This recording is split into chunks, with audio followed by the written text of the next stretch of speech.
नमस्कार दोस्तों, आपका स्वागत है दी एस्पिरेंट इन्फो के अंदर। आज हम बात करने जा रहे हैं इल्मा अफरोज के बारे में। सबसे इंस्पायरिंग स्टोरी है इल्मा अफरोज की। आखिरी सांस तक देश के विकास के लिए काम करूंगी, युवा आईपीएस इल्मा अफरोज का कहना था।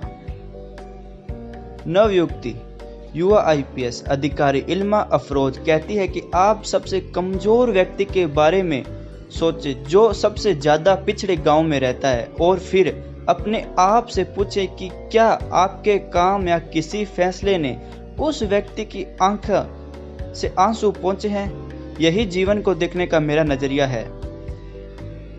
इल्मा, जिसने मात्र 14 वर्ष की आयु में अपने पिता को कैंसर होने की वजह से खो दिया था, लेकिन अपनी मां से मजबूत समर्थन के साथ उच्च शिक्षा प्राप्त की, बीबीसी के एक वीडियो साक्षात्कार में कहती है कि भारतीय संविधान में प्रत्येक नागरिक, लड़का या लड़की, युवा या बुजुर्ग, विकलांग या ट्रांसजेंडर, सभी को समान अधिकार है। न्याय, स्वतंत्रता, समानता, बंधुता, ये वे आदर्श है जिनके साथ मैं काम करना चाहूंगी। अगस्त 2018 में वह आईपीएस अधिकारी के रूप में नियुक्त हुई, और जब हिमाचल प्रदेश में अपनी सेवा दे रही थी, उन्होंने सिविल सेवा परीक्षा 2017-18 में पास किया था और अप्रैल 2018 में देश भर में 217वां स्थान प्राप्त किया। उस वर्ष 990 उम्मीदवारों ने सिविल सेवा परीक्षा पास की थी, जिसमें 50 कामयाब मुसलमानों में इल्मा अफरोज का भी एक नाम था। इल्मा अफरोज उत्तर प्रदेश के मुरादाबाद जिले के कुंदेरी गांव में आती है। उन्होंने अपने गृह नगर में हाई स्कूल तक शिक्षा प्राप्त की। जब उनके पिता की मृत्यु हो गई, उसके बाद परिवार के सदस्य और पड़ोसी उनकी मां से उसकी शादी कर देने के लिए कहा कि एक लड़की के लिए उच्च शिक्षा का कोई उपयोग नहीं है, लेकिन उनकी मां ने इन सब सुझाव से इनकार करते हुए इल्मा के लिए उच्च शिक्षा सुनिश्चित करने के लिए कड़ी मेहनत की। यूपीएससी में उसकी सफलता के बाद पड़ोसी अब उनसे और उनकी मां से मिलने आते हैं तथा अपनी बेटियों के लिए सुझाव व समर्थन चाहते हैं। बीबीसी के साथ साक्षात्कार में वह कहती है कि कल तक लोग मेरी मां को मेरी शादी करने के लिए कहा करते थे कि वह किसी और की संपत्ति है और एक दिन चली जाएगी, इसलिए उसे इतना ही शिक्षित करने का क्या फायदा।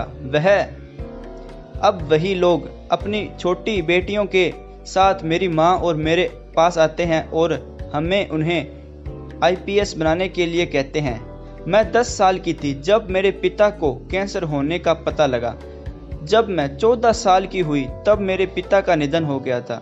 मेरी मां ने मेरी शिक्षा के लिए कड़ी मेहनत की। उन्हें लोगों के खूब ताने सुनने पड़े।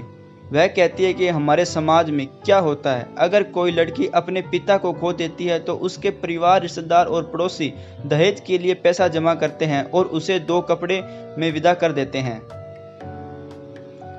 स्कूली शिक्षा के बाद इल्मा दिल्ली चली गई और सेंट स्टीफन कॉलेज में प्रवेश लिया। उन्होंने दर्शन शास्त्र में स्नातक किया। उन्हें छात्रवृत्ति मिली और लंदन के ऑक्सफोर्ड विश्वविद्यालय में दाखिला मिला। लंदन के बाद वह न्यूयॉर्क शहर चली गई, जहां उन्होंने मैनहट्टन क्षेत्र में एक स्वैच्छिक सेवा कार्यक्रम में भाग लिया, लेकिन वह अपने देश के लिए कुछ करना चाहती थी। बेटर इंडिया वेबसाइट के अनुसार जो कहती है, हर दिन जब मैं मैनहट्टन शहर में अपने कमरे में लेटती थी तो मैं घर के लिए तरस जाती थी, अम्मी के लिए और उनकी मुस्कुराहट के लिए। मैं अपने कमरे की खिड़की से बाहर न्यूयॉर्क स्काईलाइन और माचिस जैसी पीली टैक्सियों को सड़कों पर निहारती रहती थी। अमेरिका सपने से जुड़ी एक सर्वव्यापी छवि है। मैंने खुद से पूछा कि क्या मेरी ऑक्सफोर्ड शिक्षा विदेशी सपनों के लिए बाद रुक क्या होगा। इल्मा ने वेबसाइट को बताया कि गांधी जी के सपने से प्रेरित होकर कि वह हर आंख से आंसू को पहुंचना है। यह महसूस किया कि राष्ट्र को मेरी शिक्षा और अनुभव का लाभ मिलना चाहिए।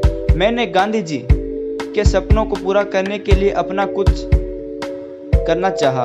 वह अपने देश भारत वापस आ गई और सिविल सेवा की तैयारी करने लगी। 2018 में उन्होंने देश की सबसे कठिन परीक्षाओं में से एक पास किया और आईपीएस अधिकारी बन गई। इल्मा कहती है कि मुझे पूरा यकीन है कि अपने देश के विकास के लिए मैं अपनी आखिरी सांस तक काम करूंगा। तो धन्यवाद दोस्तों। अगर आपको स्टोरी इंस्पायर लगी हो तो प्लीज़ दोस्तों वीडियो को जरूर लाइक कीजिएगा और चैनल को जरूर सब्सक्राइब कीजिएगा। तो धन्यवाद।